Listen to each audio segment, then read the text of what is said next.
Academic it is kind of tough. बहुत सारे candidates कहते हैं मैम काश हमें भी जनरल वालों की तरह लेटर लिखनी आती, it would have been so easier. उन्हें तो 3 बुलेट पॉइंट्स दे देते हैं, we have to extract data, we need to do this, we need to do that, the problem continues. इसे लाइन चार्ट को हम पॉलीलाइन कहते हैं, जिसमें एक से ज्यादा लाइन होगी वो क्या होगा, पॉलीलाइन। जिसमें एक सिंगल लाइन होगी ऐसे करके वो लाइन ग्राफ होगा। ये उन लोगों के लिए जो कहते हैं कि मैम हम तो लास्ट में ओवरऑल उसका लिख के आना भूल गए, ओवरव्यू नहीं लिखा। अगर आपने ओवरव्यू नहीं लिखा है ना तो 5 से ज्यादा बैंड नहीं आएगा, बैंड स्कोर 5 से ऊपर नहीं आएगा। हेलो स्टूडेंट्स, आज के इस वीडियो में हम बात करेंगे how to attempt this particular problem, writing task 1 for academic it is kind of tough. बहुत सारे कैंडिडेट्स कहते हैं मैम काश हमें भी जनरल वालों की तरह लेटर लिखनी आती, it would have been so easier. उन्हें तो 3 बुलेट पॉइंट्स दे देते हैं, we have to extract data, we need to do this, we need to do that, the problem continues. However the solution is right there. Let's learn कि writing task 1 में क्या होता है। We will be talking about कैसे question types आते हैं, followed by examiner आपसे क्या चाहता है, एंड देन आपको करना क्या है, एंड फाइनली एक सैम्पल रिस्पॉन्स देखेंगे, and then there is a task for you. सबसे पहले देखिए, जब भी आपको राइटिंग टास्क 1 आएगा उसमें आपको या तो ऐसे एक बार चार्ट दे देंगे है ना, और उसमें से आपको डेटा निकालना होगा, या आपको एक ऐसे लाइन चार्ट दे देंगे। इसे लाइन चार्ट को हम पॉलीलाइन कहते हैं, जिसमें एक से ज्यादा लाइन होगी वो क्या होगा, पॉलीलाइन। जिसमें एक सिंगल लाइन होगी ऐसे करके वो लाइन ग्राफ होगा। ठीक है, इसके अलावा आपके पास एक ऐसे आपको दे देंगे कि देखो टमेटोज को उससे जैम बनाने का या प्यूरे बनाने का क्या प्रोसेस है, आपको इस प्रोसेस को एक्सप्लेन करना रहेगा। आपको 2 मैप्स दे सकते हैं और कहेंगे कि बताओ इनमें क्या चेंजेस हैं। इन सब वर्ड्स को, इन सब चीज़ों को आपको सिर्फ 150 वर्ड्स में एक्सप्लेन करना रहता है। आपको कॉम्बिनेशन भी दे सकते हैं कि जैसे आपको एक बार ग्राफ दे दिया, साथ में एक पाई चार्ट दे दिया, अकेला पाई चार्ट दे दिया, टेबल दे दिया, तो आपको ये सब चीज़ें करनी आनी चाहिए। ये मेजरली ऐसे ही क्वेश्चंस आपको आते हैं फॉर योर राइटिंग टास्क 1 आते हैं। तो मैं आने दो, अब इन्हें अटेम्प्ट कैसे करना है। जब भी हमें ऐसा क्वेश्चन आता है तो हमें सबसे पहले क्या करना है, यहाँ पे जैसे ये दे रखा है एक टैबुलर डेटा। पहले समझ लेते हैं कि आपका एग्जामिनर क्या चाहता है। एग्जामिनर कहता है कि अगर आपको बैंड स्कोर 4 चाहिए तो आपको क्या करना है, the response is an attempt, just an attempt to address the task. कोशिश की है बच्चे ने, कोशिश की, स्टेप मार्किंग है ना, बैंड्स मिलेंगे। फ्यू की फीचर्स हैव बीन सिलेक्टेड, कि देखो पहले एक चीज समझ लेते हैं, एक होता है फ्यू, एक होता है द फ्यू, एक होता है अ फ्यू।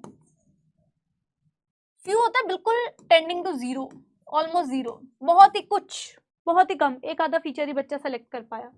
ठीक है, अ फ्यू होता है फिर भी some amount, some sufficient amount. The few होता है जितने थोड़े बहुत थे सारे के सारे। मान लीजिए मेरे 10 दोस्त हैं, अगर मेरे 10 दोस्तों में से 5-6 दोस्त घर आ रहे हैं तो a few friends are coming. The few 10 थोड़े से ही लोग जानते हैं मुझे, सारे के सारे आ रहे हैं द फ्यू। बट अगर 10 दोस्त है और 2 ही आ रहे हैं तो फ्यू। ठीक है, तो इसने कितने की फीचर सेलेक्ट किए, सिर्फ फ्यू। तो फॉर्मेट में भी इनअप्रोप्रिएट, फॉर्मेट अप्रोप्रिएट नहीं है, मतलब ये हो सकता है उसने इंट्रोडक्शन नहीं दी, हो सकता है उसने ओवरऑल ना दिया, और कंक्लूजन जो हमारा राइटिंग टास्क 2 में कंक्लूजन होता है वो राइटिंग टास्क 1 में ओवरव्यू बन जाता है। ठीक है, आपको बताना रहता है, वो नहीं दिया। की feature bullet points which are presented में भी इररेलेवेंट। भाई मान लीजिए आपका ग्राफ जा रहा था ऐसे, ये यूएस का अनएम्प्लॉयमेंट रेट है, ये इंडिया का अनएम्प्लॉयमेंट रेट है, और आप कह रहे हो कि इंडिया का अनएम्प्लॉयमेंट रेट देखो ये गिर रहा है ना, डिक्रीजिंग ट्रेंड है। बट अगर आप कहते हो मैम नहीं ये तो स्टेबल सा लग रहा है, इररेलेवेंट, कुछ भी अपनी तरफ से लिख दिया। रेपिटेटिव है, एक ही बात को बार बार कह रहे हो कि इंडिया का गिर रहा है अनएम्प्लॉयमेंट रेट, इंडिया का अनएम्प्लॉयमेंट रेट डिक्रीज हो रहा है, एक ही चीज को बार बार बोल रहे हो, तो रेपिटेटिव हो गया। इनएक्यूरेट और इनअप्रोप्रिएट, बताने की जरूरत नहीं है। कोई चीज मान लीजिए गलत, जैसे मैंने बताया इन्फॉर्मेशन दे दी, यहाँ पे मान लीजिए ये 2002 में दोनों का कोइंसाइड कर रहा था, ठीक है, मगर आपने इसे 2004 लिख दिया, तो ये क्या हो गया, इनएक्यूरेट। इनअप्रोप्रिएट, मैंने कुछ तो भी है ना, यहाँ से एक ऐसे इन दोनों का कंपैरिजन कर दिया कि यहाँ पे कोई कोई तो उसमें है ना समानता होनी चाहिए, कुछ तो सिमिलैरिटी होनी चाहिए, कोई तो कॉमन ग्राउंड होना चाहिए जहाँ पे हम उसे कंपेयर करें। वो कह रहे हैं ठीक है मैम बैंड स्कोर 4 तो नहीं लेके आएंगे है ना, ज्यादा ला के दिखाएंगे आपको, तो बैंड स्कोर 5 में देख लेते हैं। 5 वाले के लिए कहते हैं कि बच्चा जो है टास्क को एड्रेस कर पा रहा है, जो भी उसके रिक्वायरमेंट्स हैं। फॉर्मेट में भी इनअप्रोप्रिएट, ये उन लोगों के लिए जो कहते हैं कि मैम हम तो लास्ट में ओवरऑल उसका लिख के आना भूल गए, ओवरव्यू नहीं लिखा। अगर आपने ओवरव्यू नहीं लिखा है ना तो 5 से ज्यादा बैंड नहीं आएगा, बैंड स्कोर 5 से ऊपर नहीं आएगा। की फीचर सेलेक्ट तो किए हैं मगर कवर नहीं किया। कई बार बच्चे क्या करते हैं ओपनिंग स्टेटमेंट में बता देते हैं कि इसका था, उतना ही डेटा दे देते हैं, वहीं पर डेटा उसको ये नहीं बताते इंक्रीजिंग ट्रेंड है। ये कहेंगे कि पहले अनएम्प्लॉयमेंट रेट 10% था, अब 20% है, बट उससे वो क्या हुआ, अनएम्प्लॉयमेंट रेट बढ़ा या कम हुआ, पॉइंट नहीं दिया, ढंग से नहीं उसे एक्सप्लेन किया, या फिर ये बता दिया कि बढ़ रहा है बट डेटा नहीं दिया। तो either of these. The recounting detail is mainly mechanical. Mechanical का मतलब क्या है, एक मुझे मिला ऐसे करके ग्राफ, मैंने उसके सारे पॉइंट्स दे दिए, उसने मुझे 2002 से लेके मान लीजिए 2008 तक का जो डेटा दिया था सारा कुछ स्टेट कर दिया। अगर आपने सारा कुछ स्टेट कर दिया, मैकेनिकल आंसर दे दिया, तो फिर आप फिर से बैंड स्कोर 5 से ऊपर की उम्मीद मत रखिएगा। There may be no data to support this description. पहले भी बता चुकी हूँ, अगर आपने कहा कि ट्रेंड बढ़ रहा है, ये चीज़ कम हो रही है, जिस भी ट्रेंड की बात की आपने, अगर आपने उसका सपोर्टिंग डेटा नहीं दिया, देन अगैन प्रॉब्लम हो जाएगी, बैंड स्कोर 5 पे फंस जाओगे। There may be a tendency to focus on details without referring to the bigger picture। भाई आपने क्या किया ना, इतने पे बता दिया, या मान लीजिए ये वाला आपका ग्राफ ऐसे होता और एक ग्राफ होता आपका ऐसे, ठीक है, और आपने कहा कि देखिए जो इतने से पीरियड पे बता दिया आपने, इसे पे फोकस कर लिया, तो मगर आपको ओवरऑल बताना ना कि इंक्रीजिंग है, डिक्रीजिंग है ना, उसमें कुछ फ्लक्चुएशन थी, बट आपने तो एक पर्टिकुलर हिस्से पे ही फोकस किया, तो फिर भी आप 5 पॉइंट से ज़्यादा की उम्मीद नहीं कर सकते। The inclusion of irrelevant, inappropriate, inaccurate material in the key areas, देखो उसमें तो था कहीं भी, key areas detracts from the task achievement. कहना कुछ था, कहीं और ही साथ में बह गए, अपना ही रीजन देने लग जाते। कई बार बच्चे कह देते इस टाइम पे ना मैम कोविड-19 पैंडेमिक आया था, जिस जिस भी ग्राफ में 2019 या 20 की बात होती है, उसकी वजह से लॉकडाउन लग गया। ये पूछा है आपको, जो चीज़ दे रखी है आपको सिर्फ उसे ही एक्सप्लेन करना है, अपने मन से, अपनी नॉलेज से, वहाँ कुछ नहीं लिखना। There is limited detail when extending and illustrating the main points. Again आपने डेटा नहीं दिया है ना, डेटा दिया तो उसे कंपेयर नहीं किया, उसे कॉन्ट्रास्ट नहीं किया, बस थोड़ा बहुत जो दिखा उसे लिख दिया, then you will be getting a band score of 5। Ma'am हमारी रिक्वायरमेंट 6 की है, 6 की रिक्वायरमेंट है, 6 और 6 प्लस की रिक्वायरमेंट है, तो पहले इसे देख लेते हैं। The response focuses on the requirement and an appropriate format. आपने अपनी इंट्रोडक्शन भी दी है, आपने ओवरऑल भी दिया है, आपने बॉडी पैराग्राफ 1 2 3 तक बना सकते हो, 3 बॉडी पैराग्राफ्स दिए हैं। की फीचर्स जो सेलेक्ट किया है उन्हें ढंग से कवर किया है, उसका सपोर्टिंग डेटा दिया, उसे हाईलाइट किया कि देखो ये यहाँ पे बढ़ रहा है। ओवरव्यू को अटेम्प्ट किया है, मैंने पिछले बारे में बताया था कि अगर अटेम्प्ट भी ना किया, ओवरव्यू दिया ही नहीं, तो 5 से ऊपर स्कोर नहीं आएगा। आप चाहे एक लाइन लिखा हो, चाहे यही लिखा हो कि दोनों कंट्रीज के कुछ लोग जो हैं वो अनएम्प्लॉयमेंट है, इतनी सी बात ही अनएम्प्लॉयड है, इतनी सी बात ही अगर आप लिखा है, then also your work is done and dusted. आपको ज़्यादा चिंता करने की जरूरत नहीं है, 6 वाली रेंज में आप आ जाएंगे। Information is appropriately selected and supported using figures and data. जो भी आप डेटा दे रहे हैं, जो भी आप इन्फॉर्मेशन दे रहे हैं, उसे थोड़ा दिमाग लगा के सेलेक्ट किया गया है। जैसे मान लीजिए अगर मेरे पास यहाँ पे एक ये ग्राफ है, यहाँ पे ये ग्राफ है, ये नहीं है कि मैंने एक पॉइंट ये सिलेक्ट कर लिया, एक ये कर लिया, एक ये कर लिया, एक ये कर लिया। मैंने अप्रोप्रिएटली का मतलब क्या है, जब स्टार्ट हो रहा था डेटा उसे ले लिया, एंड हो रही थी स्टडी वो ले लिया, कोइंसाइड कर रही थी वो ले लिया, और फिर जनरल ट्रेंड्स ले लिए, है ना। Then it becomes easier. ये नहीं कि एक ही बस जो आया मन में वो कर दिया। Some irrelevant, inappropriate, inaccurate information may occur in the areas of detail when illustrating and extending the main points. Point सही है, बट जब आप इसे बता रहे थे ना, कई बार क्या होता है बच्चे सारा डेटा देने लग जाते हैं कि 2008 में इतना था, फिर इतना हो गया, फिर इतना हो गया। मत दीजिए ना, उसे अलग पॉइंट बनाइए, क्योंकि इससे एक तो आपकी इंग्लिश खराब हो जाती है, आपकी ग्रामर की ग्रामेटिकल मिस्टेक होने का डर होता है, और then it becomes really messy, और गलती भी हो जाती है। सम डिटेल्स में भी मिसिंग और एक्सेसिव। भाई एक पॉइंट को इस पे तो ज़्यादा डिस्कशन कर दिया इंडिया पे या यूएस पे, और दूसरे पे किया नहीं, तो बैलेंस्ड अप्रोच लेके चलना है। मैम 6 तक तो हम ले आए थे, हमें तो बैंड स्कोर 8 चाहिए, तो देख लेते हैं 8 के लिए क्या चाहिए। रिस्पॉन्स सारी रिक्वायरमेंट्स को कवर करता है, अप्रोप्रिएटली, रेलिवेंटली, सफिशिएंटली, ढंग से। रेलिवेंट भी है, सफिशिएंट है, ज़्यादा भी नहीं है, कम भी नहीं है, जितनी चाहिए उतनी। स्किलफुली सेलेक्ट किया, जो चीज़ की जरूरत है बिल्कुल दिमाग लगा के सेलेक्ट किया। 5 मिनट बच्चे ने स्पेंड किए कि हाँ मैं ये लिखने वाला हूँ, उसके लिए ढंग से प्रेजेंट किया, हाईलाइट किया, और उसके एग्जाम्पल मतलब उसका डेटा भी सपोर्ट किया। कई जगह थोड़ी बहुत गलती हो सकती है, थोड़ी बहुत गलती होगी तभी तो 8 आएगा ना, नहीं तो 9 नहीं आ जाता है। ठीक है, क्या करना है, सबसे पहले मान लीजिए आज हम जो डिस्कस कर रहे हैं वो है मैप्स, फ्लो चार्ट्स और आपके ये डायग्राम्स को, इनमें से एक ही करेंगे, बाकी के हम प्रैक्टिस आप अपने आप से कर सकते हैं। कोई भी डाउट हो तो पूछ लीजिएगा, just because of the पॉसिटी of time. Information को सिलेक्ट कर लो कि मैंने ये देना है। ब्रीफ इंट्रोडक्शन लिखो, 3 से 4 बॉडी पैराग्राफ्स बना सकते हैं आप, ठीक है। इंश्योर करो कि जितनी भी इन्फॉर्मेशन है वो ज़्यादा से ज़्यादा कॉम्प्लेक्स सेंटेंसेस में हो, जो कि हम ऑलरेडी कर चुके हैं, और फिर एक ओवरव्यू लिख दो। प्रूफ रीड कर लो एंड में कि कोई स्पेलिंग मिस्टेक, कोई ग्रामेटिकल मिस्टेक तो नहीं हुई। इस केस में एक ये पर्टिकुलर आपको दे रखा है कि don't buy electricity, make it yourself, ठीक है। आपको ये दे रखा है, एक स्टील टैंक है। इसमें ऐसे वाले जो क्वेश्चंस होते हैं उसमें जो डायग्राम पे इन्फॉर्मेशन दे रखी होती है ना, वो बहुत इंपॉर्टेंट होती है। क्यों इंपॉर्टेंट होती है? क्योंकि वहीं से तो बनाएंगे, अलग से तो कुछ दे नहीं रखा। तो सबसे पहले हमें दे रखा है कि स्टील टैंक है, उसे 3/4 भर दो, ये चीजें डालनी, पानी डाल दो। गैस बनी, बाहर आई, मीथेन गैस स्टोर हुई, कंप्रेसर में गई, कंप्रेस्ड गैस बाहर आई, आके यहाँ पे एक कंबशन इंजन में गई, जिससे मैकेनिकल एनर्जी बनी, जनरेटर को घुमाया उसने, इलेक्ट्रिकल एनर्जी बनी, बैटरी में स्टोर हुई और घर को दे दी गई, ठीक है। अब मैंने जब आप लोगों को कॉम्प्लेक्स सेंटेंसेस बताए थे, तब मैंने बहुत ध्यान से, आप लोगों को अगर याद हो तो कहा था कि जब भी आपको प्रोसेस डायग्राम आएंगे, आपको बिफोर, आफ्टर, व्हेन, वंस, है ना, ये चीजें बहुत काम करेंगी। इसमें एक और भी होता है, अंटिल भी होता है, ठीक है, और वाइल भी हो सकता है। आज मैं और भी बता रही हूँ। तो ये कुछ स्ट्रक्चर्स है जिन्हें हम यूज कर सकते हैं।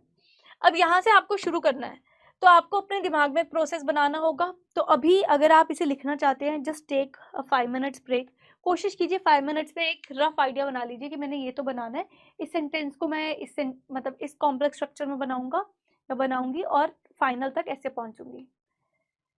सबसे पहले, अब अगर आपने लिख लिया तो सैम्पल रिस्पॉन्स देख लेते हैं। The given diagram shows the process of producing electricity at home rather than buying, क्योंकि उन्होंने ऊपर दिया था डोंट बाय इट, है ना, make it yourself. First of all, a steel tank has to be filled with water and composed in order to produce the methane gas. Methane gas अगर आप यहाँ वाले इसमें देखेंगे तो मिथेन गैस का ये m जो है ये कैपिटल है और g छोटा है, मगर जब इस बच्चे ने अटेम्प्ट किया तो इसने m और g दोनों को कैपिटल कर दिया, तो ये g वाला जो है आपका ये ग्रामेटिकल एरर्स में काउंट होगा, बट m वाला नहीं होगा। बट अगर इस बच्चे ने इसे ऐसे लिखा होता, मिथेन गैस ऐसे भी लिखा होता, तब भी ये एरर काउंट होना था, क्योंकि मिथेन बीइंग अ नेम, जब आपको फोटो में एम कैपिटल दिया है तो आपको अपने रिस्पॉन्स में भी उसका एम कैपिटल ही यूज करना है। तो यहाँ पे अब देखो, ये तभी तो ये बैंड 7+ रिस्पॉन्स है, बैंड 9 नहीं है, ठीक है। ये छोटी छोटी चीजें भी आपका स्कोर कम कर देती हैं। तो methane gas is actually produced by the decomposition of compost which primarily consists of leaves, scraps to name a few। सारी चीजें नहीं बताई, क्यों नहीं बताई? इसने यहाँ लिखा लीव्स, फूड, स्क्रैप एटसेट्रा, ठीक है भाई, 2-3 चीजें दी, बाकी के आगे बता दिया कि बहुत सारी और भी हो सकती हैं। तो इसने भी क्या बताया, टू नेम अ फ्यू, कुछ चीजों का नाम बता रहा हूँ, बाकी का नहीं पता है, ठीक है। Furthermore once the gas is produced, अब देखो इस रिस्पॉन्स को आप लोग पढ़ भी सकते हो, यहाँ से मैं डायरेक्टली आपको बता देती हूँ कि बैंड 7 रिस्पॉन्स कॉम्प्लेक्स सेंटेंसेस में और आइडिया वाइज क्यों है। कोहेजन एंड कोहेरेंस, क्योंकि हम प्रॉपर पैराग्राफिंग में बना रहे हैं तो मेंटेन्ड है। लेक्सिकल रिसोर्सेज हमें ऑलरेडी वहाँ से पिक करने हैं, और over a period of time आप वो सीख भी सकते हैं। सबसे पहले रादर देन से एक सेंटेंस बना, जो कि हमारा क्या है, कॉम्प्लेक्स है। इन ऑर्डर से बना, ठीक है, वो भी बताया था, ये भी कॉम्प्लेक्स है। और विथ से बना, ये भी कॉम्प्लेक्स है। तो जिस भी बच्चे ने ये बनाया उसने अपनी इंट्रोडक्शन में ही 3 कॉम्प्लेक्स सेंटेंसेस तो बना दिए, ठीक है। और उसने क्या किया, उसने कोहेजन के लिए क्या किया, फर्स्ट ऑफ ऑल सबसे पहले बताया कि पहला प्रोसेस क्या है, और फिर बता दिया, ठीक है। ये बताया कि कहाँ से प्रोड्यूस होती है, किससे आती है। फिर उसने एक और कोहेजन के लिए, आपका कोहेरेंस एंड कोहेजन के लिए फर्दरमोर लगाया। फिर बताया कि कहाँ से जाती है, स्टोर होती है, मगर जाती कहाँ से है, कंप्रेसर में जाती है। फिर उसने बताया ओनली आफ्टर से, ठीक है। यहाँ से सेंटेंस बनाया कि जब ये हो जाता है, पास की जाती है, कंबशन में जाती है, और फाइनली मैकेनिकल एनर्जी जो है वो बन जाती है। फाइनली फिर से हमें पता चल गया कि ये लास्ट स्टेप है। The electrical energy produce is stored in a battery from where it is sent to the resident. अब देखो ये भी कॉम्प्लेक्स है। अब इसमें इसने एक छोटी सी चीज करी है जो ये चेंज कर सकते हैं, दोनों जगह वेरिट को सेंटर में यूज किया है। अगर अकेला वेर भी लगा देते तो एक और वैरायटी आ जाती, ठीक है। मगर इसने फिर भी इस पर्टिकुलर सेंटेंस पैराग्राफ में 3 कॉम्प्लेक्स सेंटेंसेस फिर बनाए हैं। तो रिक्वायरमेंट कौन सी फुलफिल की है, रिक्वायरमेंट ऑफ बैंड स्कोर 7। कैसे? बैंड स्कोर 7 कहता है a variety of complex structures is used with some flexibility and accuracy. Some कह रहे हैं, उसने तो फिर भी किया। Grammar and punctuation are generally well controlled and error free sentences are frequent. ज्यादातर सेंटेंसेस क्या है, एरर फ्री हैं। ऑल्दो छोटे छोटे ये एरर्स हैं कि मिथेन का M कैपिटल है, मतलब स्मॉल है एक जगह पे, G कैपिटल है. A few errors in grammar may persist, but these do not impede understanding communication. कि ठीक है ये ग्रामेटिकल मिस्टेक तो है, मगर इससे हमारी समझ ये नहीं है कि अरे जी छोटा लिख दिया, कैपिटल लिख दिया, हमें तो मैम समझ ही नहीं आ रहा. ऐसे नहीं हो सकता है ना भाई, गलती है मगर उससे हमारी बात पूरी समझ में आ रही है. ठीक है, तो ये बैंड 7 का है. और फाइनली आपको एक वो ओवरव्यू देना है, वो दिया है कि to give a general perspective it is evident that provided structure अलग एक कॉम्प्लेक्स स्ट्रक्चर है. The steps are followed. The do it yourself processes of producing electricity at home is easy. Key feature बता दिया and then we are done with this. अब इससे होता क्या है, जब हमने ये सारा का सारा बनाया तो टोटल अगर आप देखोगे इस बच्चे ने 8 कॉम्प्लेक्स सेंटेंसेस बना दिए, जिसमें से 2 रिपीटेड हैं. ठीक है, तो वैरायटी तो फिर भी हो गई है ना. और जितने अपने वर्ड्स हैं वो सारे के सारे. इसमें एक ही सिस्टमेटिक एरर इस बच्चे ने करा है कि कहीं जी कैपिटल है, कहीं जी छोटा है. ये चीज़ें से रोकती हैं बैंड 8 के लिए. तो एक डू इट योरसेल्फ कर लेते हैं. ये देखिए यहाँ पे मैंने आपके लिए एक ये डाल दिया है पूरा का पूरा. Take a screenshot of it. मैं तो नहीं आ रही ना, नहीं.